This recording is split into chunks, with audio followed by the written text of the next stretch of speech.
அனைவருக்கும் வணக்கம்.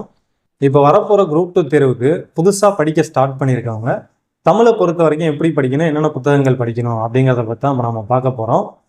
ஸோ இந்த வீடியோ பார்த்தீங்கன்னா முழுக்க முழுக்க குரூப் 2 தேர்வுக்கு புதுசாக படிக்க ஸ்டார்ட் பண்ணியிருக்கவங்களுக்காக மட்டும்தான். சீனியர் ஆஸ்பிரன்ட்ஸ் யாராவது இந்த வீடியோவை பார்த்தீங்கன்னா இந்த வீடியோவில் நான் சொல்ல போகிற விஷயங்கள் உங்களுக்கு செட் ஆகாது. ஸோ அதனால் நீங்கள் இந்த வீடியோவை ஸ்கிப் பண்ணிக்கலாம். சரி, ஓகே. இப்போ புதுசாக படிக்க ஸ்டார்ட் பண்ணியிருக்கவங்க தமிழ் எப்படி படிக்கிறது, என்னென்ன புத்தகங்கள் படிக்கிறது அப்படின்னு பார்த்தீங்கன்னா, இப்போ ஜென்ரலாக தமிழுக்கு நம்ம என்னென்ன புத்தகங்கள் படிக்கணும் அப்படின்னு ஃபர்ஸ்ட் நான் சொல்லிடுறேன். அதுக்கப்புறம் புதுசாக படிக்கிறவங்க அதில் எந்தெந்த புத்தகங்களை மட்டும் படிக்கணும் அப்படின்னு சொல்லிடுறேன். ஸோ ஃபஸ்ட்டு ஜென்ரலாக நம்ம தமிழுக்கு என்னென்ன புத்தகங்கள் படிக்கணும் அப்படின்னு பார்த்தீங்கன்னா, 6ஆம் வகுப்பிலிருந்து 12ஆம் வகுப்பு வரை உள்ள பொது தமிழ் புத்தகங்கள் 6 to 12th வரைக்கும் இருக்கிற ஜென்ரல் தமிழ் புக்ஸ் படிக்கணும். அடுத்தது பார்த்தீங்கன்னா 11th 12th சிறப்பு தமிழ், அட்வான்ஸ்டு தமிழ் அப்படின்னு ஒரு புக் இருக்கும். ஸோ அந்த புத்தகம் படிக்கணும். ஸோ இது பார்த்தீங்கன்னா புது புக்கும் படிக்கணும், பழைய புக்கும் படிக்கணும். புது புக்குன்னு நான் எதை சொல்ல வரேன்னா 2018க்கு அப்புறம் உள்ள புத்தகங்கள் புது புத்தகங்கள்னு சொல்லலாம். 2018க்கு முன்னாடி இருந்த புத்தகங்கள் பழைய புத்தகங்கள். ஸோ அப்போ இப்போ இருக்கிற சுச்சுவேஷன் படி நம்ம தமிழுக்கு 2018க்கு முன்னாடி இருந்த அந்த பழைய புத்தகங்கள் 6ஆவதுலேருந்து 12ஆவது வரைக்கும் இருந்த ஜென்ரல் தமிழ் பழைய புத்தகங்கள் படிக்கணும். அப்புறம் 11th 12th பழைய சிறப்பு தமிழ் புத்தகங்கள் படிக்கணும்.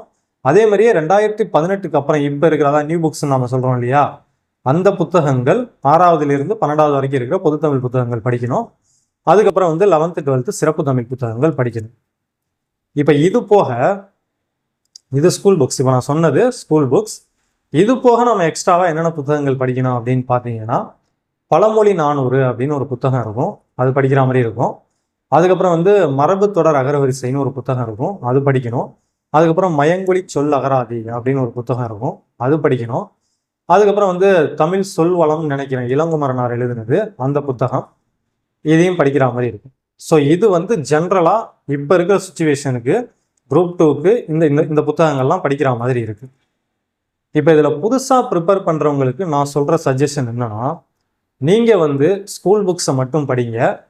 ஸ்கூல் புக்ஸை தாண்டி நான் அடுத்தது சொன்ன அந்த 4 புத்தகங்கள் இருக்குது இல்லையா, அதாவது அந்த பழமொழி 400, மரபு தொடர் அகரவரிசை, மயமொழி சொல் அகராதி, தமிழ் சொல்வலாம்னு சொன்னேன் இல்லையா, இந்த புத்தகங்களை நீங்கள் படிக்கணும்னு உங்கள் மைண்டில் இப்போதைக்கு ஏற்றிக்க வேணாம். ஸோ இந்த புத்தகங்களை சிம்பிளாக சொல்லணும்னா இந்த புத்தகங்களை படிக்கணுங்கிற ஐடியாவே உங்களுக்கு இப்போதைக்கு வேணாம். ஏன் நான் வேணான்னு சொல்கிறேன் அப்படின்னா அதுக்கு நிறைய காரணங்கள் இருக்குது. அதில் முதல் காரணம் பார்த்தீங்கன்னா, இப்போ இந்த புத்தகங்கள் இருந்து, அதாவது நான் எக்ஸ்ட்ராவாக சொன்னேன் இல்லையா அந்த 4 புத்தகங்கள், அந்த புத்தகங்கள் இருந்து திரும்ப டிஎன்பிஎஸ்சி கொஷின் எடுப்பாங்களா இல்லையான்னு நமக்கு தெரியல. ஓகேவா, உறுதியாக சொல்ல முடியாது அந்த புத்தகத்திலிருந்து கொஷின் வரும் அப்படின்னு நம்மளால உறுதியாக சொல்ல முடியாது. ஏன்னா ஒரு 2 வருஷத்துக்கு முன்னாடி வரைக்கும் பார்த்தீங்கன்னா தமிழ் கொஷின்ஸ் எப்படி இருக்கும் அப்படின்னா, 6ஆவதுலேருந்து 12ஆவது வரைக்கும் இருக்கிற ஸ்கூல் புக்ஸ்லேருந்து மேக்ஸிமம் ஒரு 95 கொஷின் கேட்டுருவாங்க. ஒரு 5 கொஷின் 6 கொஷின் தான் வெளிலேருந்து எடுப்பாங்க.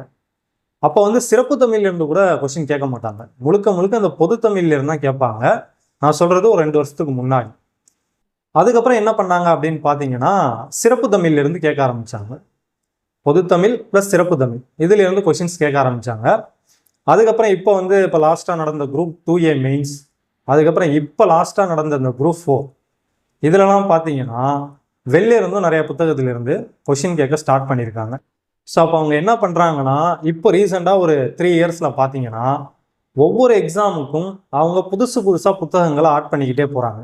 அதாவது கொஷின் கேட்குறதுக்கு அவங்க எடுத்துக்கிற சோர்ஸ் பார்த்தீங்கன்னா புதுசாக ஆட் பண்ணிக்கிட்டே போகிறாங்க.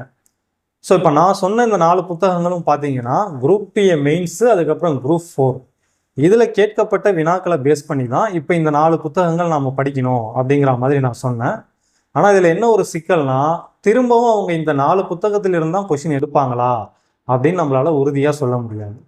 ஸோ அதனால் புதுசாக படிக்கிறவங்க இந்த 4 புத்தகங்களை படிக்கணும் அப்படின்ட்டு உங்கள் மைண்டில் ஃபிக்ஸ் பண்ணிக்காதீங்க. அடுத்து 2வது காரணம் என்ன அப்படின்னு பார்த்தீங்கன்னா, இப்போ உங்களுக்கு இருக்கிறதே ஒரு ஷார்ட் பீரியட் தான் இருக்கும். இந்த ஷார்ட் பீரியடில் நீங்கள் ஸ்கூல் புக்ஸை படித்து முடிக்கிறதே ரொம்ப கஷ்டம். ஏன்னா ஸ்கூல் புக்ஸ்லேயே பார்த்தீங்கன்னா நீங்கள் பழைய புக்கும் படிக்கணும், புது புக்கும் படிக்கணும். ஸோ அப்போ நீங்கள் இந்த கண்டிப்பாக உங்களுக்கு இருக்கிற ஷார்ட் பீரியடில் இந்த 2த்தையும் படித்து முடிக்கிறதே ரொம்ப ரொம்ப கஷ்டம். இது கூட எக்ஸ்ட்ராவாக அந்த 4 புத்தகங்களையும் படிக்கணும் அப்படின்னு நீங்கள் உங்கள் மைண்டில் ஃபிக்ஸ் பண்ணிங்கன்னா நீங்கள் ஸ்கூல் புக்ஸையே ஒழுங்காக படிக்க மாட்டீங்க. ஸ்கூல் புக்ஸே என்ன பண்ணுவீங்கன்னா ஸ்பீடாக படிப்பீங்க, சீக்கிரம் முடிச்சுட்டு அந்த புத்தகங்களை வேற நம்ம படிக்கணுமே அப்படிங்கிறதுக்காக ஸ்கூல் புக்ஸை சீக்கிரமாக முடிக்கணும்னு ஸ்பீடாக படிப்பீங்க. ஸ்பீடாக படிச்சிங்கன்னா ஆழ்ந்து படிக்க மாட்டீங்க. இப்போ இருக்கிற ட்ரெண்டுக்கு நீங்கள் ஆழ்ந்து படித்தா மட்டும்தான் ஸ்கூல் புக்ஸ்லேருந்து கேட்குற கொஷின் கூட கரெக்டாக ஆன்சர் பண்ண முடியும். ஏன்னா அந்த அளவுக்கு இப்போ கொஷின்லாம் வந்து ரொம்ப எப்படி சொல்கிறது, ரொம்ப டீப்பாக கேட்குறாங்க. ஸ்கூல் புக்ஸ்லேயே ரொம்ப டீப்பாக கேட்குறாங்க. ஸோ ஓகே, இப்போ அடுத்து இந்த 4 புத்தகங்களை படிக்க வேணாம்னு நான் சொல்லிட்டேன். பட் அதுக்கு பதிலாக நீங்கள் இப்போ என்ன பண்ணலாம் அப்படின்னு பார்த்தீங்கன்னா, ஜென்ரல் ஸ்டடீஸில் நல்லா கான்சென்ட்ரேட் பண்ணுங்க. ஏன்னா இப்போ தமிழ் பார்த்தீங்கன்னா நமக்கு ப்ரிலிம்ஸில் மட்டும்தான் யூஸ் ஆகும். இப்போ என்னது, நான் நிறைய விஷயத்த மறந்துட்டேன். ஸோ எனக்கு தெரிஞ்ச நிறைய விஷயத்த உங்ககிட்ட சொல்லணும் தான் வீடியோஸே போடுறேன். ஆனால் என்ன பண்ணிடுறேன்னா, நான் கொஞ்சம் ஸ்பீடாக பேசினேன்னா முக்கியமான விஷயங்களையே மறந்துடுறேன். ஏதோ ஒன்று சொல்ல வந்தால் மறந்துட்டேன். இது தமிழ் பார்த்தீங்கன்னா உங்களுக்கு இப்போ வந்து ப்ரிலிம் சிலபஸில் மட்டும்தான் இருக்குது. மெயின் சிலபஸ்லேருந்து இப்போ தமிழை தூக்கிட்டாங்க. மெயின்ஸ் வந்து இப்போ முழுக்க வந்து ஜென்ரல் ஸ்டடீஸும் ரீசனிங்கும் மட்டும்தான் இருக்குது. அப்போ நீங்கள் தமிழுக்கு பதிலாக நீங்கள் என்ன பண்ணலாம், ஐ மீன் நீங்கள் ப்ரிலிம்ஸ் ப்ரிப்பேர் பண்ணும்போது தமிழில் ஸ்கூல் புக்ஸை முடிச்சுட்டு அதுக்கப்புறம் நீங்கள் என்ன பண்ணலாம் அப்படின்னு பார்த்தீங்கன்னா, ஜென்ரல் ஸ்டடீஸில் நல்லா ஃபோக்கஸ் பண்ணலாம். ஏன்னா இப்போ நீங்கள் ஜென்ரல் ஸ்டடீஸில் பார்த்தீங்கன்னா நமக்கு யூனிட் 4ன்னு இருக்கும். ஆமாம், யூனிட் 4ன்னு இருக்கும். ஜென்ரல் ஸ்டடீஸ் சிலபஸில் பார்த்தீங்கன்னா யூனிட் 4ன்னு ஒரு டாபிக் இருக்கும். இந்தியன் பாலிட்டி அப்படின்னு கொடுத்துருப்பாங்க. அதில் இருக்கிற ஒரு 75% டாபிக் பார்த்தீங்கன்னா ஸோ அங்கே பார்த்தீங்கன்னா பயங்கரமாக மழை பெஞ்சிக்கிட்டு இருக்கு.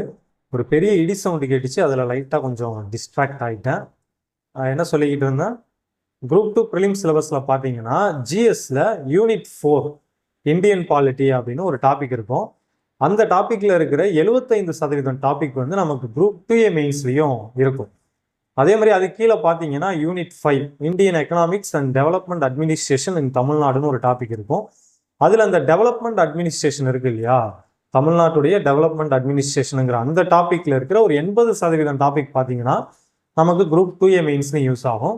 அதே மாதிரியே ஜிஎஸ்ல கடைசியாக இருக்கிறது Tamil Nadu history, culture, socio political moments அப்படின்ட்டு ஒரு டாபிக் கொடுத்துருப்பாங்க. ஸோ இது பார்த்தீங்கன்னா முழுக்க நம்ம குரூப் 2A மெயின்ஸில் யூனிட் 1 கீழே வந்துடும்.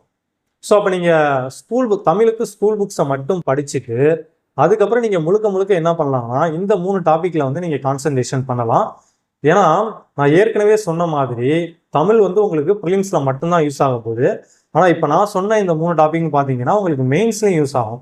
ஸோ அப்போ நீங்கள் இப்பயே இந்த டாப்பிக்கை நல்லா கவர் பண்ணி இதில் வந்து நல்லா ஒரு என்ன சொல்கிறது நல்லா ஸ்ட்ராங்காக இருந்தீங்கன்னா அது வந்து உங்களுக்கு மெயின்ஸுக்கும் யூஸ் ஆகும்.